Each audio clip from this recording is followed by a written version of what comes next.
सनातन वैदिक विश्व हिंदू धर्म सत्य प्रात्यक्षिक पुनर्जीवन।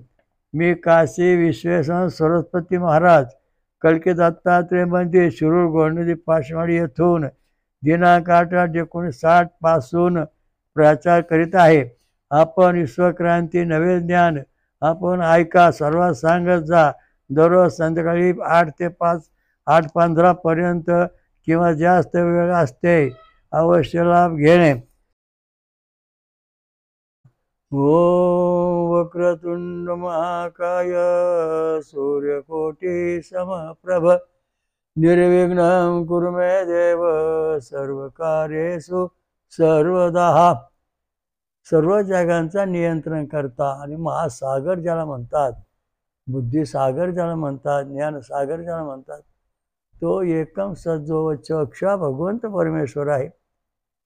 तो जन्मत नाही, मरत नाही किंवा कुठेही जात नाही. त्याच्यापासून हे सगळे जग जसंच तसं निर्माण होतं. त्याची आराधना आपण करायला पाहिजे. तेव्हा आपल्याला सर्व सुख शांती मिळणार आहे. तशी मिळणार नाही. तो आहे ओम सहस्रशीर्षः पुरुषः सहस्राक्षः सहस्रपात् स भूमिं विश्वतो वृत्त्यार्धशांगुलम्. आजचं प्रवचन जे आहे ते आहे 77वं प्रवचन. भगवान कल्की दत्त पूर्ण अवतार महासत्ता बनणार. कशी बनणार? आता याच्यामध्ये काय सांगितलं, महासत्ता कशी बनणार याच्या पुढच्या रोजच्या सांगितले ते आपण वाचून पाहू. ओम येषा पुरो विधायते प्रते देवतातये यत्र अमृता सासते. हा सोम अनेक कार्य बुद्धिपूर्वक करीत असतो. हा सोम परमात्मा जो आहे, हा सोमरस जो आहे, परमात्मा जो आहे, तो सर्व कार्य परिपूर्ण बुद्धीने करीत असतो. त्याच्यामुळे चुका होऊन देत नाही. ज्या यज्ञकार्य सर्व देवदेवता परिपूर्ण एकत्र असतात, त्या परिपूर्ण सोमयागात हा पूर्ण देव सोम आपली हजेरी लावतो. आता याच्यामध्ये महत्त्वाचा मुद्दा असा आहे की सोमयज्ञ करायचा म्हणजे नेमकं काय करायचं. यज्ञ बांधायचा आणि यज्ञ बांधल्यानंतर त्या ठिकाणी होम हवन सुरू करायचं. त्याच वेळात ऋत्वी जे असतात होमाचे कार्य करणारे, त्यांनी सोमरस म्हणजे ऊस आणायचा, फळं आणायची, ती कुटायची एका मोठ्या दगडाच्या उखळात आणि दगडाच्या उखळाने कोरट्याने कुटायची. तो लोखरीमधून गाळून काढायचा आणि शुद्ध करून ठेवायचं. भरपूर भांडी भरून ठेवायची आणि ती भरून ठेवल्यानंतर मग त्या ठिकाणी हा जो सोम परमात्मा आहे. आता याच्यामध्ये महत्त्वाचा मुद्दा असा आहे, आपण गंगा पूजन करतो, पाणीच असतं ना, पण त्या पाण्यामधून गंगा प्रगट होती. एकदा काय झालं, मी एकदा म्हणलं पाणी घेऊन या बाबा ते मला 7 गंगेचं गंगापूजन तुम्ही करा. त्या आणल्यानंतर त्या गंगा आणून त्यांनी माझ्या समोर ठेवल्या. 7 बाटल्या, 7 गंगेचं पाणी ठेवलं, झाकणं उघडी केली आणि मंत्र होण्यास सुरुवात केल्यानंतर त्या 7 बाटल्याच्या पाण्यामधून 7 गंगा प्रगट झाले. म्हणले महाराज आम्हाला कशाकरता बोलवलं? म्हणलं सुख शांती समाधान करण्याकरता बोलवलं आहे. ते म्हणले आम्हाला धनावर कुठे शिंपू नका आमचं पाणी. कारण का तर त्यांचं आपलं काय संबंध पोहोचत नाही. फक्त घर शांती, आत्मशांती, सुख शांती, मग तुम्हाला योगाभ्यास मंत्र सिद्धी याच्याकरता आमच्या पाण्याचा उपयोग करा. पण कुठं आयतं धन किंवा काढण्याकरता ह्या पाण्याचा उपयोग आमचा करायचा नाही. तुम्ही म्हणलं आम्ही असं कार्यच करीत नाही, आमच्याकडे ह्या पद्धत नाही. तशा प्रकारे त्या लगेच त्या बाटलीमध्ये म्हणजे अदृश्य झाल्या. त्याप्रमाणे आम्ही एकदा अन्नापूरच्या संगमावर आंघोळीला गेलो आणि म्हणलं काय राव ते संगम, प्रयाग संगम, किती मोठं पाणी वाहते ना, आपला बारीक संगम आहे. मग तिथे त्या 3 देवी प्रगट झाल्या, गंगा, यमुना आणि सरस्वती. म्हणले महाराज जशा तिथं नद्या 3 आहेत तशा त्याच नद्या आम्ही इथं पण 3 आहोत.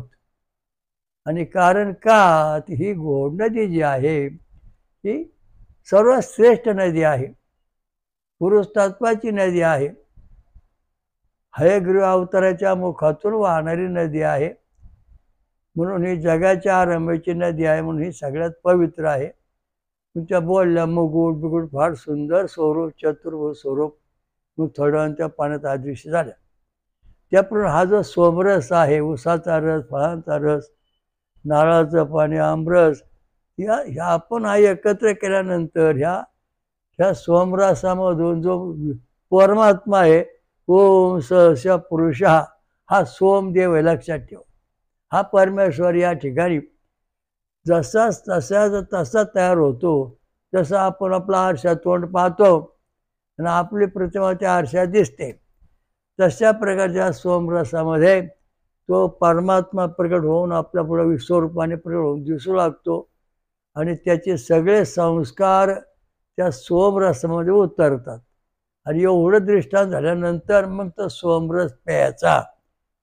मग तो सोमरस प्यायचा, होम हवन द्यायचं, देवाला मानवाला द्यायचं, मग आपलं सुखशांती मिळते. तर असा हा सोमरस सगळ्या देवांना बोलवायचं.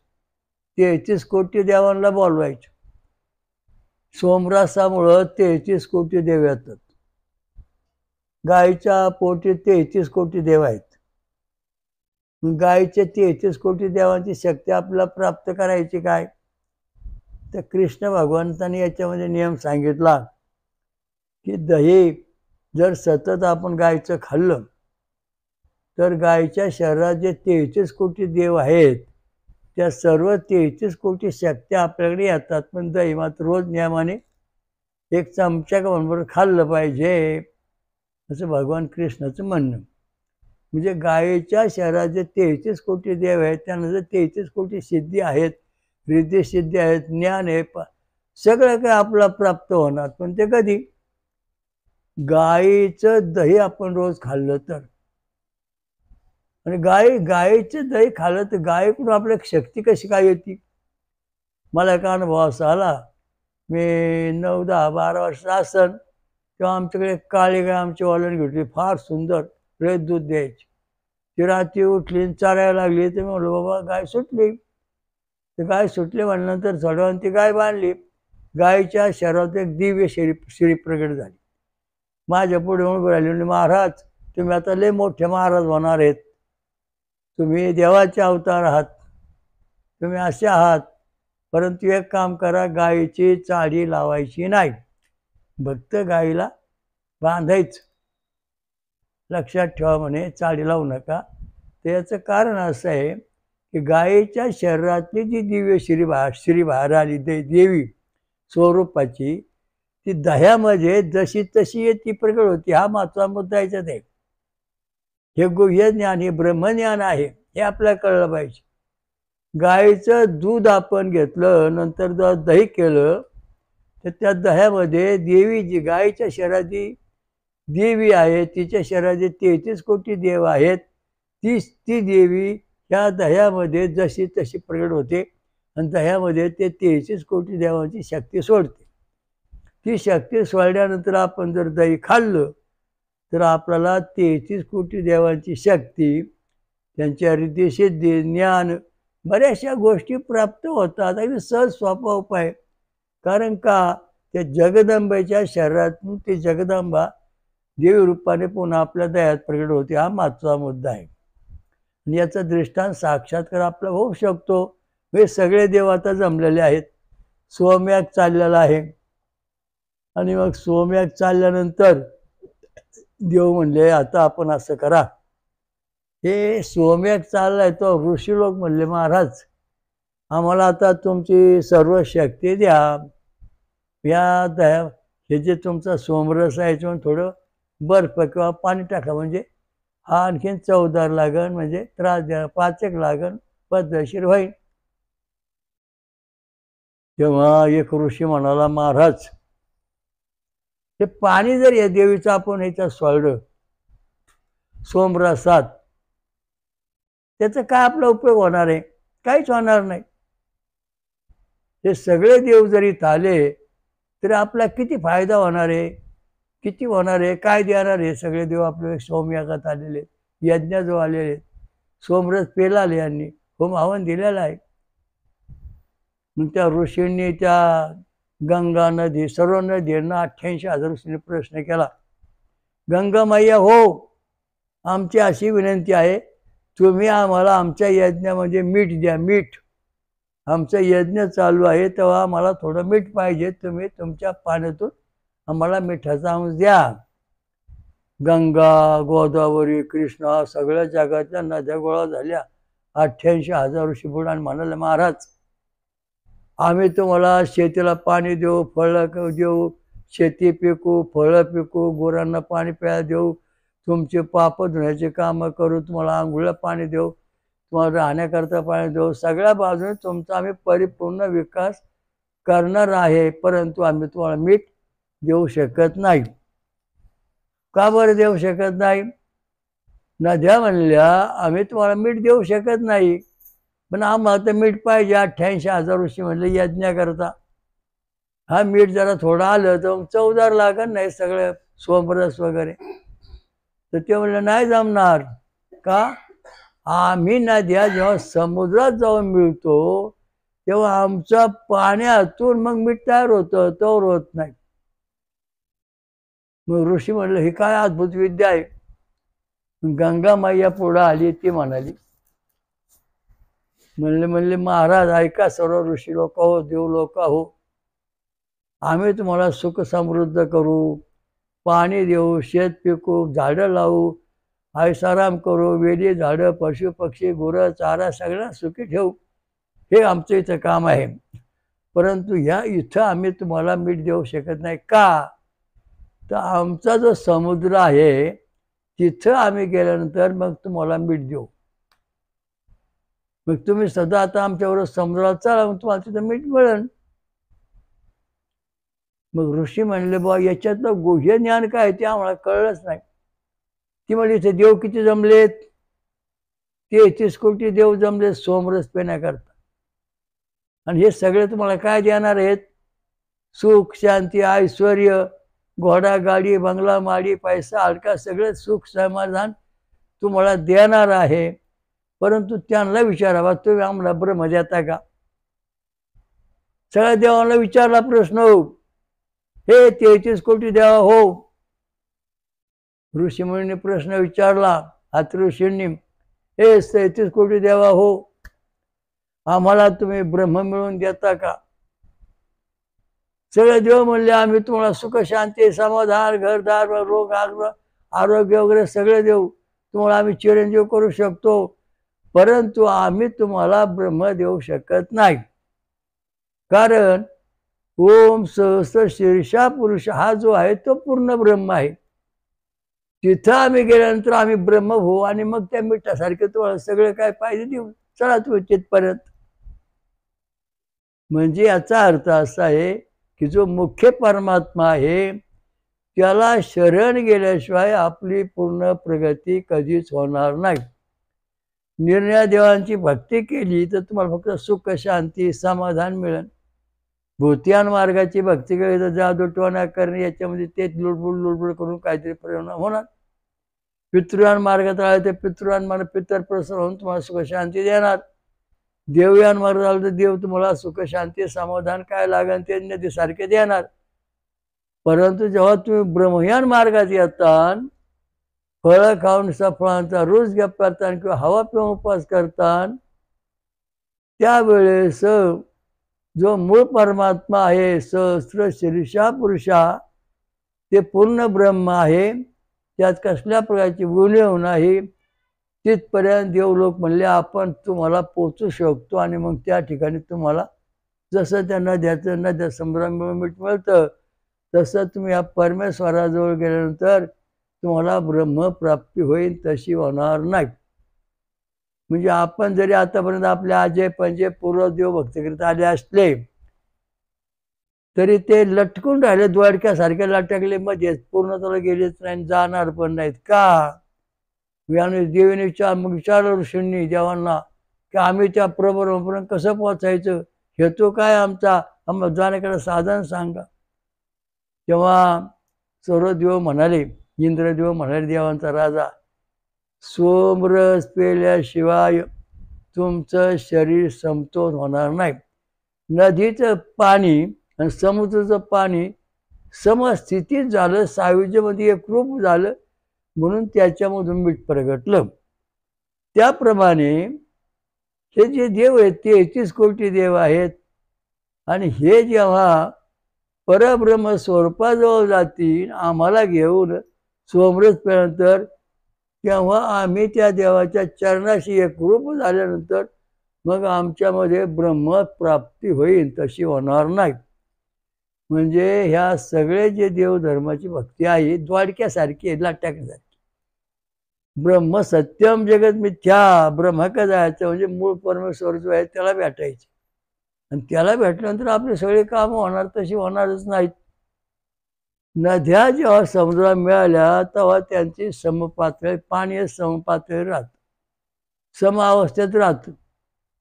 मग नदी समुद्रात मिळाल्यानंतर त्या समपातळीमध्ये पाणी आलं नदीचं, नंतर समावस्था आली, सायुज्यता आली, आणि मग समुद्रात जे मीठ तयार होतं पाण्यातलं तेच ह्याच नदीच्या पाण्यामधून पुन्हा तसंच मीठ तयार व्हायला लागलं. त्याप्रमाणे हे जे 33 कोटी देव आहेत हे तुम्हाला सगळे देणार, ऐश्वर्य, सुख, शांती, समाधान, घोडा, गाडी, बंगला, माडी, पण ब्रह्म देणार नाहीत. कारण ब्रह्मप्राप्ती होण्याकरता देवाचं शरीर, आपलं शरीर समतोल व्हावं, पाणी समपातळी राहतं. तशा प्रकारचं जेव्हा आपण सोमरस देऊ, देवाला सोमरस देऊ, महापरमात्मा जो आहे पक्षवक्षा भगवंत, सहस्र शीर्षा पुरुषा, सहस्राक्षा सहस्रपात, समूर्त्या दशांगुल, हा जो परमेश्वर आहे याच्या चरणाजवळ जाऊन आपण जेव्हा लीन होऊ तेव्हा आपल्यामध्ये ब्रह्म, आपले शरीर, आपण आणि देव ही समावस्था प्राप्त होईल, सायुज्य प्राप्त होईल. मग आपल्यामध्ये ब्रह्मप्राप्ती होईल, ब्रह्म प्रगट होईन. तसं प्रगट होत नाही. म्हणजे हे किती कठीण स्थिती आहे, सोपी की नद्या समुद्राचा आपल्या इथं पाण्यामध्ये मीठ तयार करू शकत नाहीत.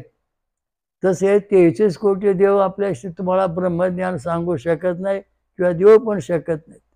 नद्या समुद्रात मिळतात, संशयकृप होतात, तेव्हा मीठ तयार होतं. तसे सगळे देव जेव्हा आपल्या भक्तीसहित तिथं जाऊन जेव्हा परमेश्वराच्या चरणाशी लीन होतील तेव्हा ब्रह्म मिळणं तसं मिळणार नाही. अशी वस्तुस्थिती कठीण आहे. म्हणजे आपल्याला या सगळ्या देवांची आपण पूजा करतो, परंतु आपण देव काय खातो याचा कधी विचार करीत नाही. त्यामुळे आपल्याला ती चुकामुक होते. नद्यांचं पाणी समुद्रात जसं मिळतं तसं आपला परमेश्वराकडे जाण्याकरता सोमरस आवश्यक आहे. आणि सोमरस पिल्यानंतर आपलं आणि देवांचं शरीर समतोल होतं. मूळ परमेश्वराजवळ जाण्याकरता आपल्याला हिंमत मिळते, ताकद मिळते. आपल्या पूर्वजांचे DNA किंवा अनुवंशिक दोष आहेत ते संपले जातात. सोमरस पिल्यावर काय होतो आणि ते कशाकरता प्यायचा, तुम्ही सोमरस नका पिऊ, याचं कारण सांग. प्यायला तर काय होईल ते पण सांग. तुमच्या आतापर्यंत किती जन्म झाले, तुमचे आईवडील किती झाले, तुमचे आजोबा पंजोबा किती झाले, सगळे संस्कार तुमचे काढले. समजा तुमचे पूर्वजन्म समजा 10 लाख झाले, आई वडील 20 लाख 30 लाख झाले, आजोबा 10 लाख 40 आणि पंजोबा 10 लाख 50 लाख, एवढे तुमचे जन्म झालेले आहेत. एवढी अनुवंशिक दोष तुमच्यात आलेला आहे आणि त्याची फळं तुम्ही आता भोगता आहात. याच्यातून सुटका होण्याकरता तुम्हाला आकार उकार मकार अर्धमात्राचं जोड संगत घ्यावी लागेल आणि सोमरस प्यावा लागेल. तेव्हा तुमची या मोठ्या गुंतागुंतून सुटका होईल. सोमरस पिल्यानंतर पूर्वजन्मातले जे दोष आहेत आपल्या शरीरामध्ये, आज्या पंजाची अनुष्ठा आहे, चांगली आहे तर ठीक आहे, पण वाईट असेल तर ती नष्ट होते. आणि मग आपण परमेश्वराजवळ जाण्यास, परमेश्वर साक्षात्कार होण्यास पात्र, योग्यता होत. देवाची भक्ती करायची पात्रता मिळावं लागते. ते पात्र ती वरण भात आमटी वाकडे तिकडे खाऊन मिळत नाही. ती फक्त सोमरस पिऊनच मिळते असं धर्मशास्त्रात, वेदात सांगितलेलं आहे. वेद हे आपल्या धर्माचे मुख्य ग्रंथ आहेत. तर त्याच्यामध्ये जे नियम सांगितलेले आहेत, ऋग्वेदामधला आपण ते सांगतो आहे, तर त्याच्यात जो नियम सांगितला आहे की तुम्हाला ब्रह्मप्राप्ती करण्याकरता शरीर शुद्ध ठेवलं पाहिजे, सोमरस प्यायला पाहिजे. नदीचा प्रवाह जसा भरमसाठ वेगाने जाऊन समुद्रात मिळतो आणि त्या ठिकाणी त्या समुद्रमय पाणी होऊन त्यातून मीठ तयार होतं, तसं आपण सोमरस प्यायल्यानंतर आपला जो परम जीव आहे तो परमात्म्याशी जवळ जाऊन त्याचे एकरूप होऊन तिथं आपल्या ब्रह्मप्राप्ती होते. तशी होत नाही. मी ब्रह्म आहे, मी आत्मा आहे, माझ्या पाया पडा, मी तुमचं, हे सगळं खोटं आहे. कारण का तर तुम्ही सोमरसच पेला नाहीत, म्हणून तुम्ही कुठून देव असणार आहेत? तुमच्या देवळातले देव, तुमच्या घरातले देव, तुमचे महाराजांचे देव, अनेक लोकांच्या समाध्या जर आपण विचार केला तर काही ठिकाणी वाकडं अमंगल भूतियान मार्गाचा कारभार चालतो, चेडे कुठे कुठे कापणं खाणं. त्याचप्रमाणे पितृयाला मार्ग, वरण भात, पुरणपोळ्या, गोळ्या, सगळ्या गुलाबजांबू, पेढे, बर्फी सगळं काय चालतंय. आणि मग या ठिकाणी तुम्हाला परमेश्वराशी तुमचा संबंध येत नाही, जोडला जात नाही. मग देव आणि देव फळ आणि दूध पेतच राहतात. त्या देवान मार्गामध्ये आपण जायचं म्हणजे आपण फळ आणि दूध पिलं पाहिजे. 7 दिवस म्हणा, 40 दिवस म्हणा, असं दरवर्षी उपवास केला पाहिजे.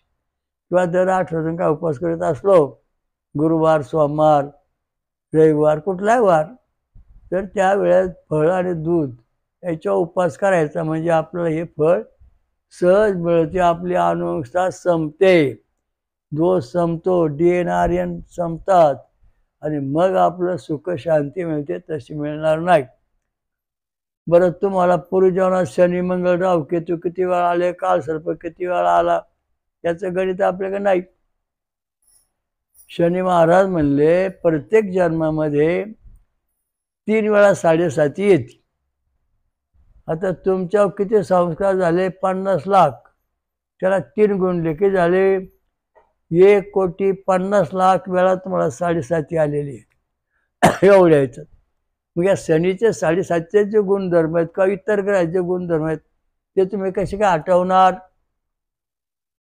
याच्याकरता जेव्हा तुम्ही सोमरस पिता तेव्हा हे हटल्या जाईन, तसं हटल्या जाणार नाही, शनी महाराज म्हणाले. म्हणजे इतकी कठीण परिस्थिती आपली आहे. जवारी बाजरी खाऊन वाकडे तिकडे होऊन चालणार नाही. तुमच्या घरातले देव, त्यांना तुम्ही पुरणपोळीचा निवड, ते पितृयान मार्ग झाला. तुमच्या गावातले देव, महाराजांचे देव, समाध्या, केंद्र, इथं समजा तुम्ही पुरणपोळ्या, शिरा भात, वरण भात नेऊन थोडा देवा पुढं, ते जुने महाराज तुमचे वरण भात शाळ खातो, ते पितृ महाराज आहेत. देव महाराज नाहीत, त्याला शास्त्रीय उत्तर नाही. हे जे सगळे महाराज आहेत ना, ज्ञानेश्वर, आता तुम्हाला सांगतो, श्रीराम, श्रीकृष्ण, दत्त महाराज आणि बाकी सगळे देव, मानुरूपामधले सांगतो, श्रीकृष्ण, श्रीराम, दत्त महाराज हे फळं खाऊन दूध पिऊन राहणारे आहेत. त्यामुळं हे महाराज जे आहेत हे देवयान मार्गात आहेत.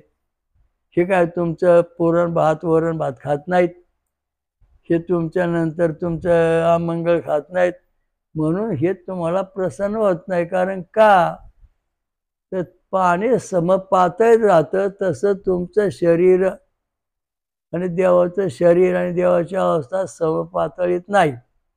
त्यामुळं तुम्हाला ईश्वर प्राप्ती होत नाही, होणार पण नाही.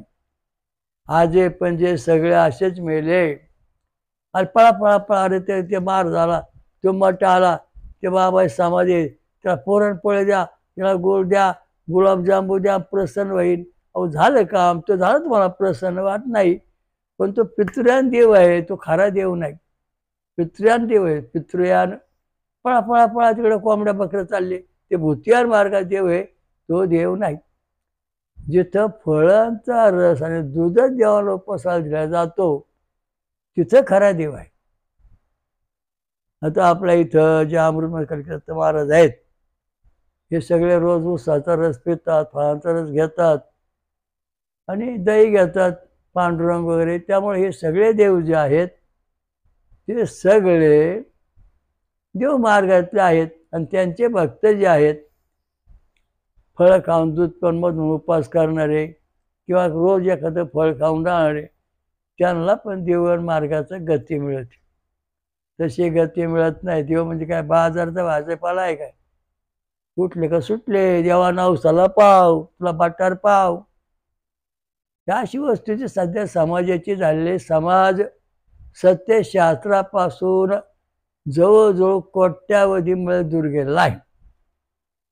तुम्ही फळं खाणार, दूध पिणार, उपास धरणार, तेव्हा तुमच्या शरीरातून देवाला संदेश पाठवणं जे लहरी तयार होतात, त्या प्रतिसेकंद 3,00,000 किलोमीटर तयार होतात. वरण भात, पुरणपोळ्या, गुलाबजामू, बर्फी हे शाकाहारी जे जेवण आहे देवांना, तुमच्या पितरांना, त्या लहरी फक्त प्रतिसेकंद 2,00,000 किलोमीटर चालतात. आणि जे अमंगळ आहे त्याच्या लहरी प्रतिसेकंद 1,00,000 किलोमीटर चालते. म्हणजे तुम्ही विचार करा की अमंगळ मनुष्य आहे, त्याला 2,00,000 किलोमीटर खाली राहिला तो. आणि पितृदेव जो आहे तो 1,00,000 किलोमीटर खाली राहिला. आणि हा जो आहे फळं खाऊन दूध पिणारा साधक, तो देवाजवळ 100% जवळ जाऊन बसला. त्या समतोल झाला, अवस्था आली त्याला. गप्पा मारून चालत नाही. देवाच्या द्वारी असं जरी म्हणलो, देवाच्या द्वारी उभा अक्षर भरी तेरे भक्तीचार्य साधेले हरी, हा फळं खाऊन दूध पिऊन म्हटल्यानंतर हेच मला सत्य होणार आहे. वरण भात खाऊन, आमटे खाऊन किंवा वाकड्या तिकडे वागून ही शक्ती प्राप्त होत नाही. ज्ञानेश्वर महाराज पांडुरंग माझ्याकडे आले, म्हणले महाराज तुम्ही आता सोमरस पिताय, दूध पिताय, आमचे काम लय महत्वाचे. म्हणजे काय बा, मला काय येत? म्हणजे तुम्ही आमची भगवद्गीता जी आहे 700 श्लोकांची, ती ज्ञानेश्वरांनी म्हणजे यांनी स्वतः 9,013 श्लोकात लिहिली. आणि तुम्ही आता या दोन्ही ग्रंथाचं संकलन करून आणि नवीन ज्ञान टाकून ग्रंथ तयार करा. मी नाही होय करता करता करता त्यांनी माझ्यावर छाया टाकली. मला एकदम बुद्धी सुचली आणि मग लिहायला सुरुवात झाली. तर स्वयंपूर्ण महाकल्केश्वरी म्हणजे भगवद्गीता अर्थात ज्ञानेश्वरी बरोबर स्वयंपूर्ण महाकल्केश्वरी नावाचा ग्रंथ 1,85,000 श्लोकांचा लिहून झाला. आणि त्याचे 2 खंड प्रसिद्ध झालेले आहेत. तर हे सगळं सांगितलं कोणी? पांडुरंगाने, भगवान कृष्णाने आणि ज्ञानेश्वरांनी सांगितलं. लिहून झाल्यानंतर ज्ञानेश्वर महाराज म्हणले, तुम्ही सोमरस पिताय, आम्हाला पण सोमरस पाहिजे. मग मला काय देणार? म्हणजे समाधी घेऊ का? नको. तुम्ही असं करा का? नको. ज्ञानेश्वर महाराज म्हणले, आम्हाला काय नको, आता मी दिव्य देह धारण केलेला आहे. पांडुरंग म्हणले, आम्ही पण दिव्य देह धारण केलेला आहे. देव म्हणले, आम्ही दिव्य देह धारण केलेला आहे. महालक्ष्मी रुक्मिणी म्हणले, आम्ही पण दिव्य देह धारण केलेला, आम्हाला सोमरस पाहिजे दररोज, आम्हाला दिव्य अन्न पाहिजे, दिव्य भोजन पाहिजे. आणि दिव्य भोजन दिल्यानंतर आम्ही तुम्हाला हिलियाना करता मदत करू, देव म्हणले. मग देवाला रोज फळं दूध, मला पण फळं दूध येणाऱ्या भाविकांनी खूप मोठी मदत केल्यामुळं मी एवढा मोठा ग्रंथ लिहू शकलो. 10, 12, बरे 48 वर्ष लागले. आधी टिपणं काढली, मग त्याचा संदर्भ शोधला, मग देवाने काय सांगितलं, आपल्याला काय सुचलं, ते सगळं त्याच्यात लिहिलेलं आहे नवीन पद्धतीत. आर्थिक अडचणीमुळे हा ग्रंथ मागं पडत चाललाय. भाविक लोक मदत करून हा ग्रंथ छापतोय आम्ही, आता चालले हळूहळू. तर सांगायचा मुद्दा असा आहे की सोमरस पिल्यानंतर देवाची आणि तुमची शरीर प्रकृती समपातळीत येते. मग त्या देवांच्या लहरी तुमच्याकडे येणार, तुमच्या लहरी देवाकडे जाणार. आता उदाहरणार्थ मग लहरी कशा येतात? समजा गायला कांदा खाऊ घातला, त्या गाईचं दूध प्यायल्यानंतर त्या कांद्याचा रस तुमच्या अंगात उतरला, म्हणजे गायीच्या लहरी, कांद्याच्या लहरी तुमच्या गायला, तुमच्या लहरी पण कांद्यामुळे गायीकडे गेल्या. मग गायला पुढे काय हिरवा चारा, मका असं गवत दिलं दुसऱ्या गायीला, मग तिचं दूध तुम्ही प्यायल्यानंतर ते रजोगुणी दूध, मग त्या गायीच्या लहरी तुमच्या गायला, तुमच्या लहरी गायीकडे गेल्या. मग तिसरी गाय होती, तिला रोज ऊस खायला लागायची, बाकीच्या काही खातच नव्हती. ते ऊस खाल्ल्यानंतर मग त्या गायीचं दूध तुम्ही प्याला, खूप चांगलं चवदार लागलं. मग त्या गायीमधल्या 33 कोटी देवाची शक्ती तुमच्याकडे आली आणि तुम्हाला रिद्धी सिद्धी ऐश्वर्य प्राप्त. ही सोमरस पद्धत आहे. ह्या गायीच्या उदाहरणामुळे तुम्हाला सोमरस प्यायल्यानंतर तुमच्या शरीरामध्ये ज्या शक्ती आहेत, ज्या गोष्टी आहेत, त्या सगळ्या प्राप्त होतात. 12 वर्ष तप करायची गरज नाही.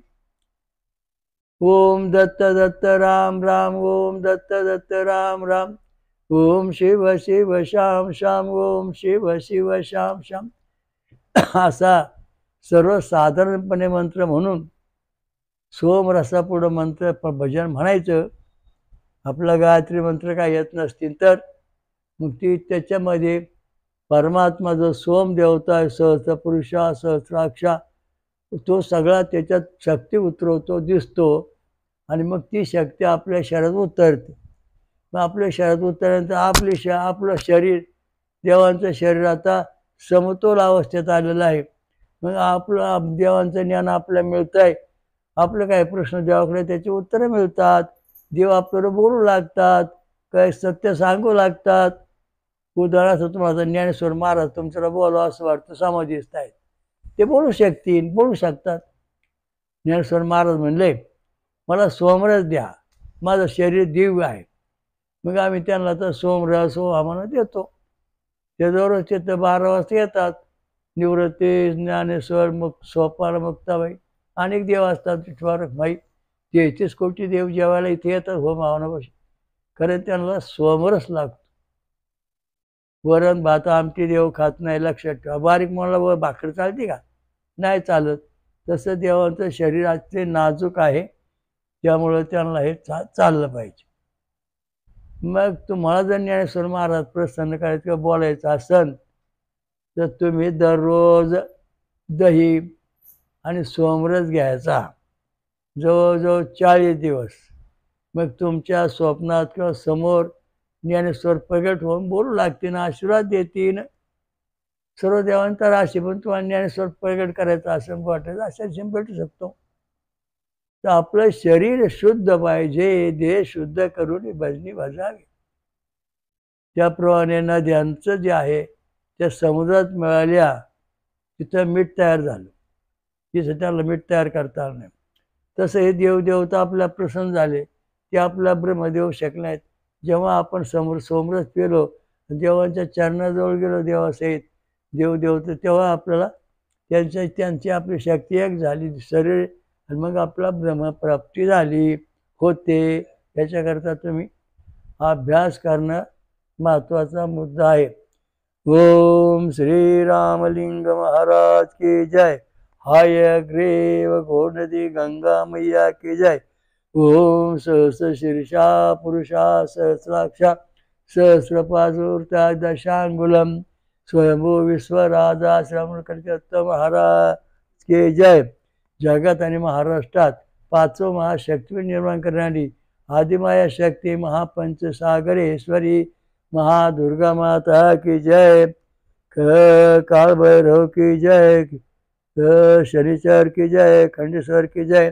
हनुमान की जय. सर्व देवदेवतां की जय. साधू संतान की जय. सर्व समाजाचं कल्याण असो. हरिओम दत्त. ओम शांती.